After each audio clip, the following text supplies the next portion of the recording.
Awareness is not something we manufacture. It is something we allow. The mind, when quiet, is already in the presence of something vast, something that does not need to be attained, but rather witnessed. This witnessing, however, is not passive.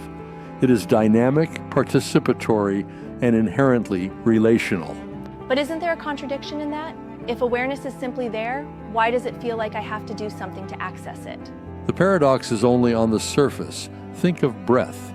You do not create breath, and yet you must breathe. It is both voluntary and involuntary. Awareness functions the same way. It is always present, but the conditioned mind obscures it with layers of identification, distraction, and noise. The work, if we can call it that, is not in attaining awareness, but in removing what blocks it. So you're saying that it's like clearing a fog rather than making something happen? Exactly. Imagine standing in a room filled with mirrors, each one reflecting a different aspect of yourself. Some reflections are familiar, some distorted, and some you might even reject. The mirrors don't create you. They only reflect what is already there. The process of midwifing awareness is learning which mirrors to look into, and more importantly, which ones to set aside. And this is why so many spiritual traditions talk about silence and stillness. Yes, but not just external silence, internal quietude. A stillness that is not about suppression, but about resting in the knowing that awareness itself is enough. The problem is that most people approach this from the perspective of the mind, trying to grasp awareness as an object. That's why they struggle. Awareness is not an object. It is the field in which all objects arise. If it's not an object, then how can we interact with it? Not by effort, but by attention. Have you ever noticed that the moment you stop trying so hard to recall a name, it suddenly comes to you? The effort was blocking the natural flow of knowing. When you relax, the mind becomes receptive rather than grasping. The same applies to awareness. It is not something to be figured out. It is something to be abided in. So all these methods, meditation, self-inquiry, contemplation, are just ways of getting out of our own way? Precisely. The irony is that we often turn them into new forms of effort, new identities to maintain. Someone says, I am meditating, I am practicing self-inquiry. But who is the I doing these things? The moment we make awareness into another mental construct, we have already stepped away from it. The real work is in noticing when we are doing this and letting go. Then what role does the mind play in all of this? It feels like the mind is being pushed aside, but we still have to live in the world.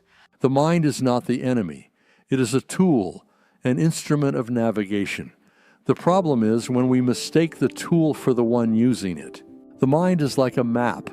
It can describe the territory, but it is not the territory itself.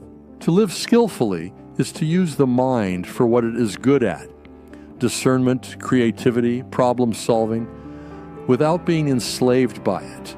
Is this why you say we are midwifing awareness? Because it's already present, but we need to guide it into full expression?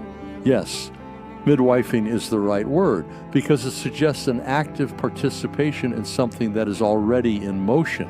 A midwife does not force birth. She facilitates a natural process, removes obstacles, and creates the right conditions. Awareness is the same. It does not need to be created, only allowed to come into focus as we abide in it. Awareness does not need confirmation. It confirms itself. It is like light. You do not have to prove that light exists. You only have to open your eyes. That makes sense, but what about when the mind jumps in with doubts? Doubt is just another thought passing through awareness. It is not the problem. Our identification with it is. Imagine a clear sky. Sometimes clouds pass through. You don't mistake the clouds for the sky itself. The sky remains unchanged. Awareness is the same. It is always present, whether the mind is still or active. Let thoughts arise and fall naturally, like waves in the ocean. The ocean does not fight the waves. It allows them to move while remaining its vast, unchanging self. That's a powerful image. But what about daily life? How do we integrate this awareness into the busyness of the world? By recognizing that awareness is never absent, no matter what you are doing. You do not need to retreat to a cave or sit in stillness for hours to be in awareness.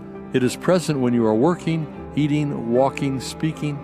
The practice is simply to remember again and again that awareness is the foundation of everything. And when I forget, I always forget. I forget to be aware all the time. Then you will forget to forget. And then remember again. That is the rhythm of awakening. Forgetting and remembering like the breath. Each inhalation is a return. Each exhalation is a letting go. This is the rhythm of midwifing awareness.